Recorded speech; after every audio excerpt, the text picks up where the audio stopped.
Okay, so you mean these settings? Like, I was going to take a picture and saying, what the heck? You know, got these devices, might as well do audio and video. I mean, what's the point of going to the fucking moon there? You ain't going to take video and pictures, you know, fuck's sakes. You mean, hang on, so, oopsie. Hang on, let's just go back. Speaker settings. This is what I don't like about this bloody thing. The overheads are switched off at the moment.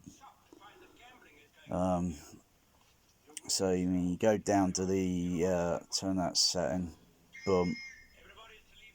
So I set everything large. There's no pussy speaker here. I'll tell you that, they're all cinema grade. And then finalise, and then I hear a little click in relay on the Denon, or you would maybe on another AVR or whatever hear a relay clicking sound. Okay, it's a little bit more than that. So you go into here, go back there, and you're talking about amp assignment. And then it shows that layout. Well, that layout there is typically how it should be. That's how it would be at, say, the Odeon at downtown, far away in another galaxy. What Odeon am I talking about again? Just a fresh there, that Odeon down there. You can barely see it in this.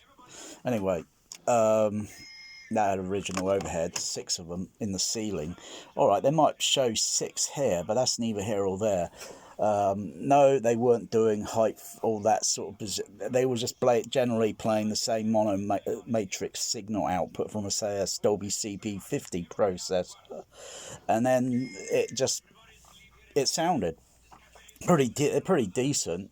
And because the speakers are placed up so high, yeah, you get a diffuse sound. And then all we have to do is add on a few more. The overhead surround history has probably slipped a lot of minds.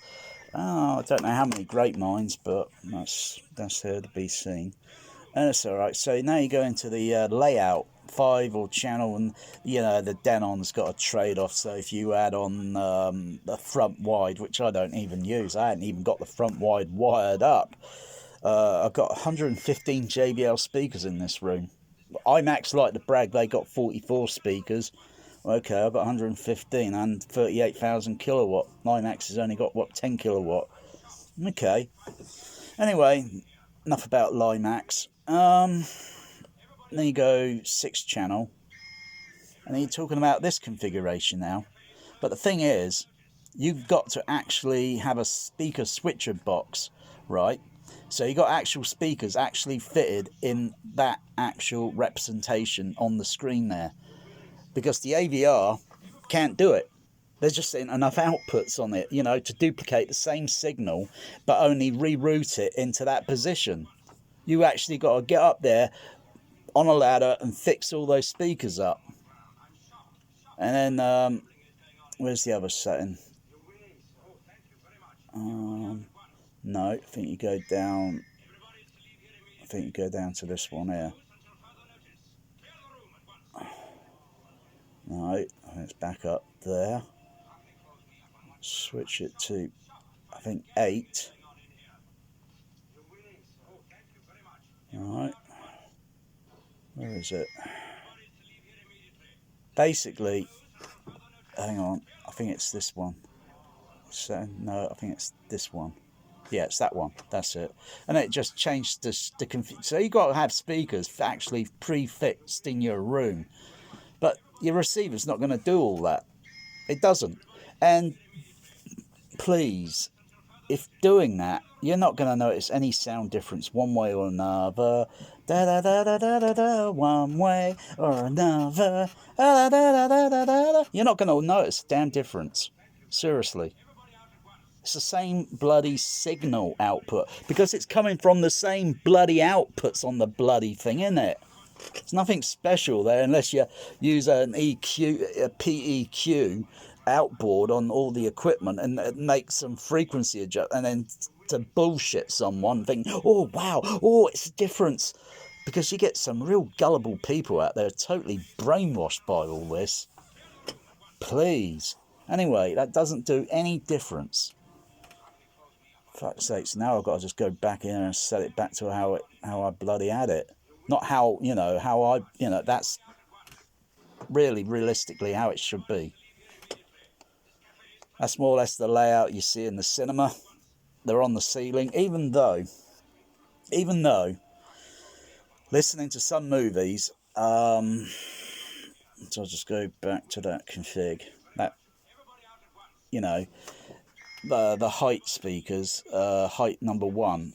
I know, I might, if I had room behind my projection screen, which I don't, it is chock-a-block full of cinema speakers.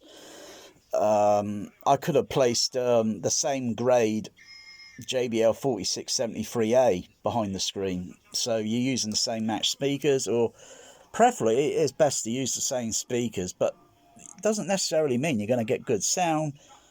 It still takes a little bit of EQing and setting up to get it all right, and that doesn't happen in a miracle of using some bloody auto EQ. It takes days of testing, days, if not weeks. There is a scene in, like, say, Mad Max, the Road Rage movie, where that woman character, she reaches up to the flap on the car thing and flips it over, and I hear it on my height channels up here where I use my height channels go way beyond that configuration, way beyond. So I've got like a left, center, right, height 1 for height 2 and 3, so the sound can pan, or it would be fixed in a certain position, because sometimes don't be disappointed that they use mono sound sometimes and not using stereo and the width. And if you had one of these Behringer down here, one of those Behringer DEQs, they got a stereo width on it, and so if you adjust the stereo width down to like that, the stereo signal just collapses into mono. And then you can widen it out to standard level, and then take it and widen it out a little bit more. And if you're passing it through a Matrix 424 decoder, it will make a bit of a mess, because it's taking some of the sound forward signal and it's filtering, leaking it into. But yeah, anyway, I could actually use one of those on there, but it ain't going to help a signal that's totally mono. There's nothing I can do about that. You're down to the mercy of these bloody mixers, for crying out loud. And I thought they're more mixing stereo, but most of the time it's down into bloody mono, like that bloody Bond movie.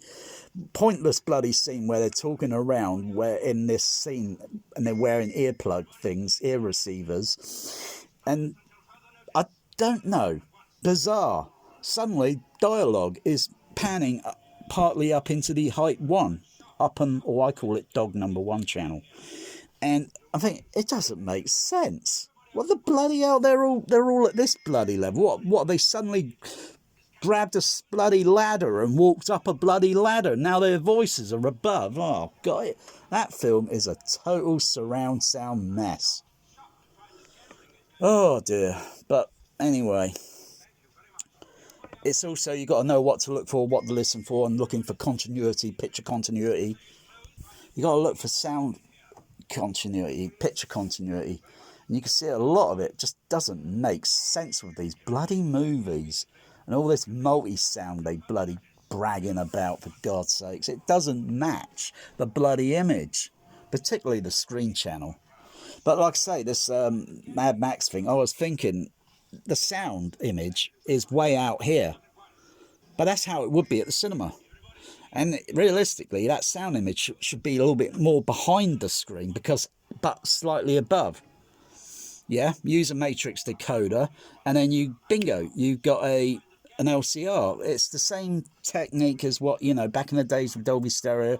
You got person A over here, person B in the middle, person C over there, and arguing over 2-channel stereo. I hear the phantom sound here in the middle.